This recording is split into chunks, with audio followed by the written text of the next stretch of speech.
And welcome again. For the people that doesn't know me, yeah, I am Alessandro Pepe. I'm the owner of Rimessa Roscioli and one of the creators with Lindsay Gabbard and all our team of the Roscioli Wine Club. And you are the privileged people that are part of the Collectors and the Legend Club, which is a super exclusive part of the wine club. Let me explain exactly how does it work, the Collector Club. The Collector Club is about speaking with a winemaker.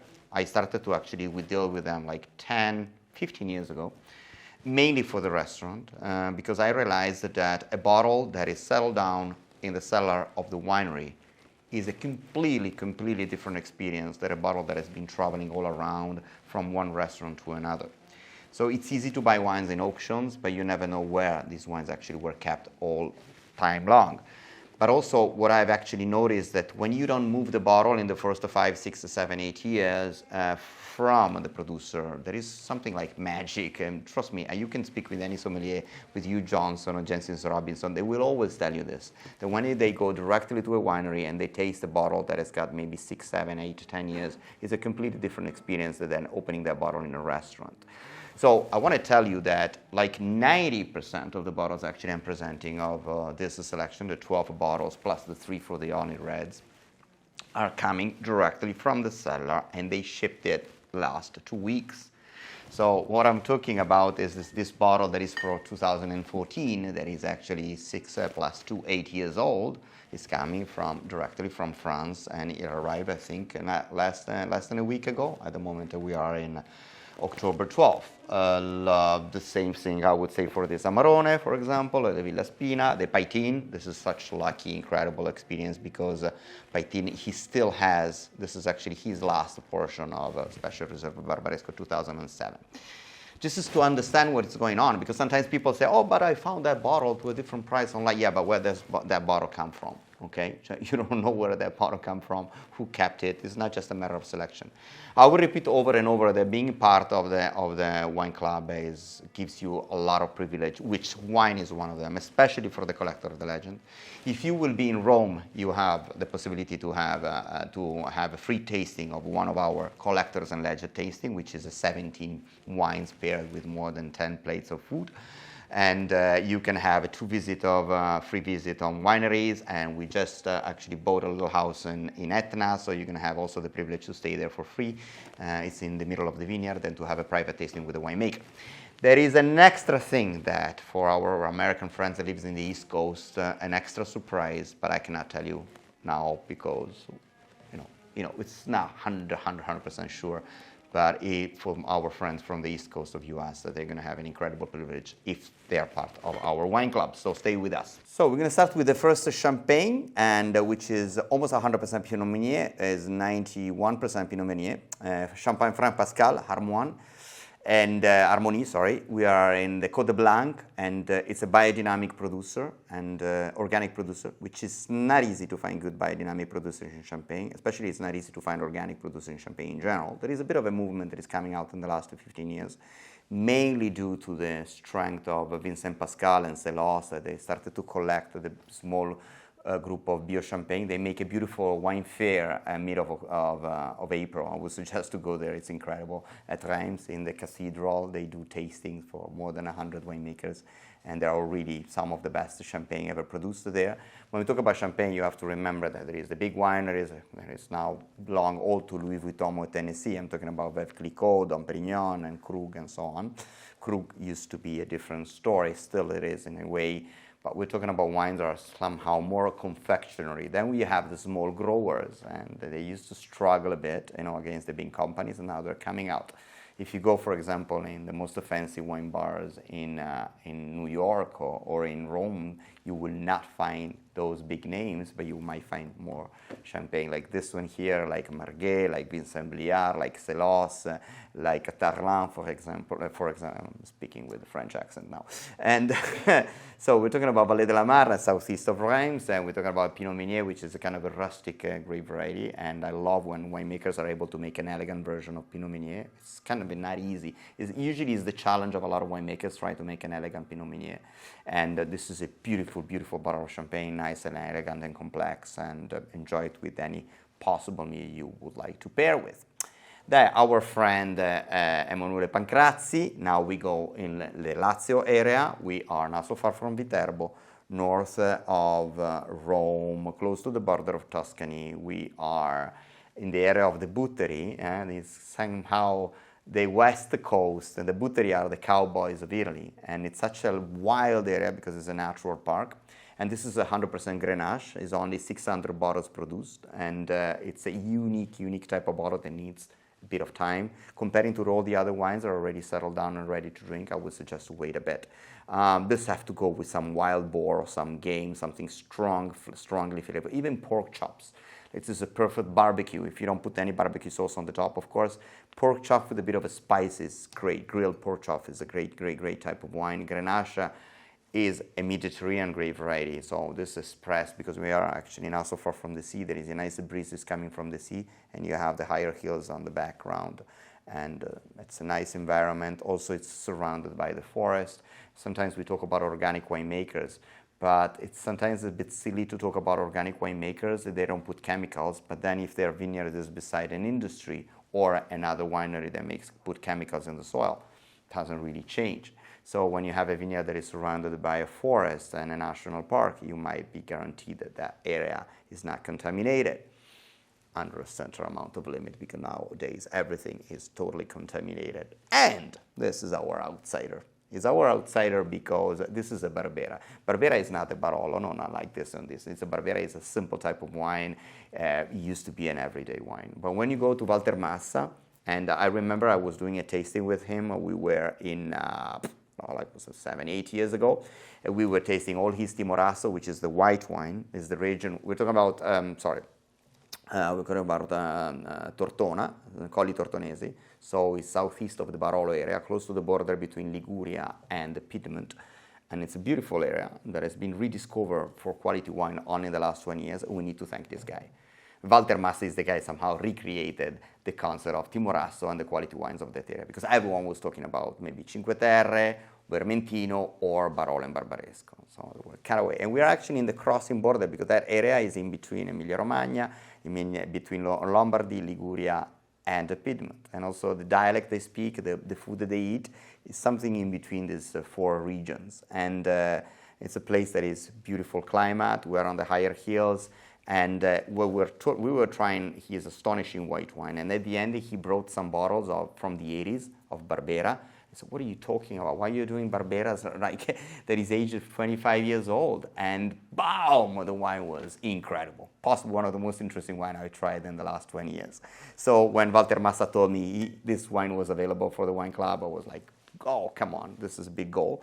2006, you will not really know how to place this wine, 14 years old Barbera, that somehow has the structure of a Barolo, with the elegance of a Barolo with the structure of a Barbera. So it's a beautiful wine. Oh, I have to remember there is one bottle that is missing, because they had only 24 bottles that they gave it to us. It's the Corton Charlemange from Chapuis. Possibly, I would say, one of the two most important bottles of the selection. I don't have to present Corton Charlemagne. Corton Charlemagne is possibly the most important white wine in the world. Before I was talking about Pouligny-Montrachet. Pouligny-Montrachet became famous because of the Montrachet. That is a vineyard that's been designed in the year 1155. And with Mersol in the 70s and 80s, especially after the bottle shock of 1976, the Montrachet, the Pouligny, and the Mersol became famous. But Corton Charlemagne is the historical white wine area. Because Corton Charlemagne, you can guess it from the name, Charlemagne. Charlemagne, they used to say, the king of France, he has to have a white beard, and so he only drank white wine because he didn't want the red wine to make his beard dirty. And it's, of course, a kind of a myth of a story, but we're talking about a vineyard that has been there for the 7th, 8th century, so 1,200 years ago. Possibly one of the best white wines in the world that I tried was a Corton Charlemagne. I'm talking about Bonhomme du Martret 1979, and I was lucky enough to have a 1995 Corton Charlemagne from Coche-Dury, a bottle that now is impossible to find for less than $5,000, $6,000, $7,000. So we need to create another type of collectors and legends club. So the bottle that is missing is the ghost bottle. That is Corton Charlemagne from Chapuis, beautiful. And I'm sorry I don't have it, but we had completely limited edition of those bottles and so on. I don't even know what to pair the Corton Charlemagne with. I would just let it go by its own, okay, because it's unique wine. Maybe with some Comté del Jura, 36 months. Thank you. L'ultimo che faccio anche Rubino, stacca. Now, we're going to go to our friend Rocca Giovanni, and this is another bottle that comes from an incredible vintage, 2013. I often said how 13, in my opinion, is a vintage that is astonishing, and in my opinion is better than 2010, better than the super overrated 2009, which is, I call it the American vintage, and it was too warm in my opinion. A lot of Barolo had a lot of high rates, but now the wines are going a bit down. Why? 13 is actually passing through, and which is getting better. I think it's better even than 15 and 16 because it was a cold climate, but not too cold. So you had a bit of a rain, but at the end you had sun during the harvest, and we're talking about typical tradition on Monforte d'Alba. Monforte d'Alba has a mixture of blue marl soil and clay soil, and you will have wines that are strongly truffly. They have like the essence of the rustic and on the same time elegant Barolo, comparing to La Morra where the wine is slightly more round. This is a truffle wine. So if you find any black truffle, idea will be have some white truffle. Impossible to find nowadays. Maybe you have to wait another couple of months to have proper truffle, maybe 1 month, but again, it's totally that's the pairing. Again, this wine comes directly from the winery, 2013, set for 9 years in the cellar.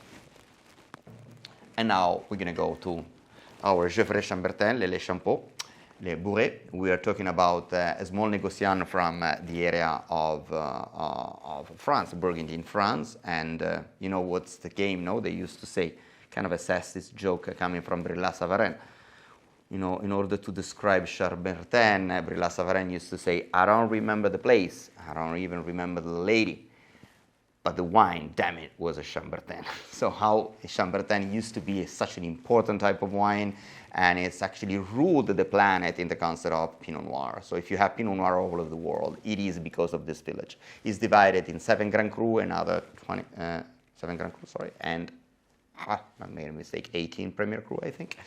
And then you have a lot of village, okay? So we have Le Champeaux is actually a Premier Cru that stays just on the top of Chambertin and on the west side. And it's actually getting some of the hint of Moët Saint-Denis and some of the structure of Chambertin. Chambertin usually means power. If we have to divide the first 5 big villages of Côte de Nuit, we would say that on Chambertin you find power. On Moët Saint-Denis you will find minerality. On Champangne you find silkiness. On Clos du Vougeot you find a kind of a mixture of all the Burgundy style. And on Romanée Saint-Vivant you will find powerful and elegance at the same time. And with Saint-Georges you get more on the iron, metallic and tannic flavor. So we are here on Chambertin, or the most famous. You have to remember that the oldest vineyard in the world comes from here, Chambertin Clos de Betz, which was actually designed by monks and possibly even by some latest Roman family in the year 632. And actually, this is a beautiful example of how tradition and the fact that you don't change borders and things, and that the amount of wine produced there is the same of 1,400 years ago. Because usually what happens in wine production, that a region becomes famous, and they start to enlarge the border. So that's why Burgundy is such a reference for every sommelier in the world. So we used to go to Burgundy to have our epiphany about wine, because there we understand what does it mean, the concept of terroir, which is impossible to translate. It's not impossible to translate, but terroir is the link between a man, human, or a woman, a human being, a soil, and a climate, and a tradition. Beautiful type of wine. 14 was a cold climate vintage, beautiful vintage considered by a lot of producers. Again, European vintage, I would say, comparing to the 15. Oh, about this one here, I would say that you can pair it with some tuna fish or some tartare. Oh, it will be nice if you want to make a little comparison, is actually to compare these two. Because this guy, Podere Fortuni, and is coming from the northern part of Tuscany, he bought some of the plants from Romanée Conti, which is the most expensive wine in the world. And it's a Pinot Noir, again in Burgundy. Romanée Saint-Vivant is actually is the village where Romanée Conti comes from. And he wanted to recreate his Burgundian wine. And to me, was kind of a snobbish doing this thing, but when he let me try the 2009, I was actually quite impressed. You know how suspicious and snobbish I am against the Pinot Noir outside of Burgundy and maybe Loire Valley. I usually hate Pinot Noir from Italy. I can stand a bit Pinot Noir from Oregon, some from Tasmania, but Napa Valley to me it's not the right place for Pinot Noir, for example. I don't like when Pinot Noir is too flat, too fruity. I like when it's actually get this, hint of like minerality. And I would say Podere Fortuni, especially with the age, was a bit too oaky when I tried this wine like 5-6 years ago. Now to me it's perfectly elegant. So you have a 14, 13 years old wine coming directly from one and great experience. Would be nice to do it in a blind taste one with the other. And Amarone. I always talk about Amarone in a bad way in my tasting. I don't like the idea that especially a lot of our North European friends are completely corrupted by some importer, exporter that started to fulfill the market, especially in Sweden and Norway, with this overly fruity and sweet type of Amarone, probably matching perfectly with some cold winter in the north of Norway, getting an Amarone. But on the other side, in my opinion, that idea of Amarone was come from the trend of the 90s. Do you remember the 90s were all bold, a lot of fruit, a lot of oak? And to me, Amarone, you have to perceive Amarone as an elegant port wine or a less alcoholic port wine. So I like when Amarone gets its best when it's at least 10, 15 years old. This is exactly 15 years old, 2007, Amarone Classico della Valpolicella, Villa Spinosa, again aged in the cellar of the winery, delivered for the wine club 10 days ago. Trust me, what we are doing with winery, I don't think anyone has the power like Roscioli to convince a winemaker to keep for you 100, 120 bottles, 7, 8, 10 years, and sell it to you to a reasonable price after like 10 years and keep it there for them. Of course, we give some money in advance and we risk a bit because if it's not for the collector, we use it for our wine cellar, but it's an incredible opportunity. On the other side, you know how much I love Luca Pasquero, the wonder boy of the Langhe area. He's like 32, 33 years old guy coming from a family that is producing wine in the same place for more than 450 years. Trust me, in Langhe, 450 years is a lot. It might not be a lot if you go to Contucci, Montepulciano, or if you go in the Chianti area, you have middle-aged castles like Castello Ricasoli, like Antinori. They are maybe 1,000 years old, or even if you go in southern part of Italy. But Langhe is a kind of a new region in terms of Nebbiolo. No? The Nebbiolo has been produced there for 100 years, but finding family that has been staying there in the same place is not easy. And also it's beautiful how the family is actually working together. It's a 3 generation. The grandfather passed away actually a few months ago, but I remember that I was talking with the grandmother, the grandfather, the uncle, the father, and the son, and they were all somehow on the same stage, on the same step, which is not easy. Usually there are conflicts in family. And the problem when you have conflict in family, especially between father and son or mother and son or whatever, it's a problem because wine is about tradition. Wine is a kind of a conservative. I'm progressive, but when it comes to wine, you have to be somehow conservative. You have to, change things slowly.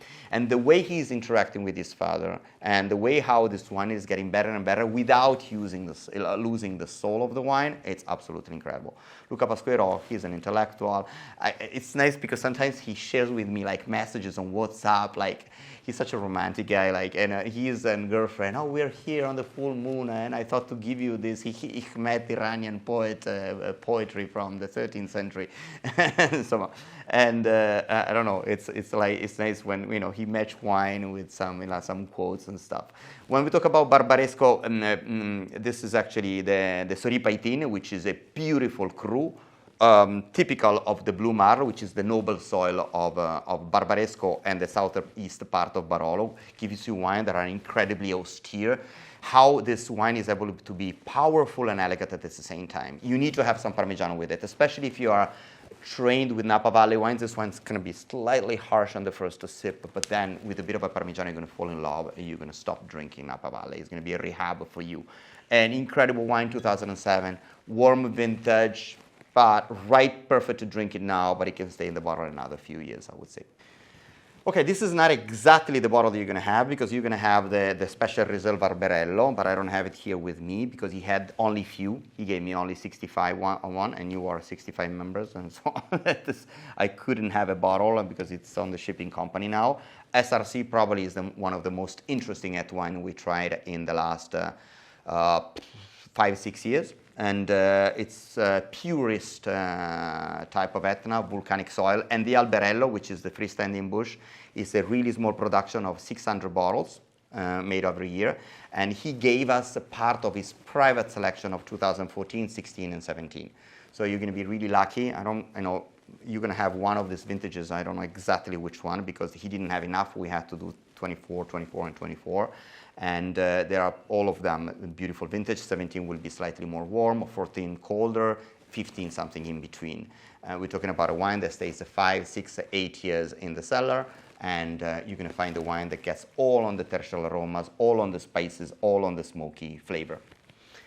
And the Le Sorelle Conti. And you know how much I love this winery, and the video that I will connected to this wine explain more than anything I can say.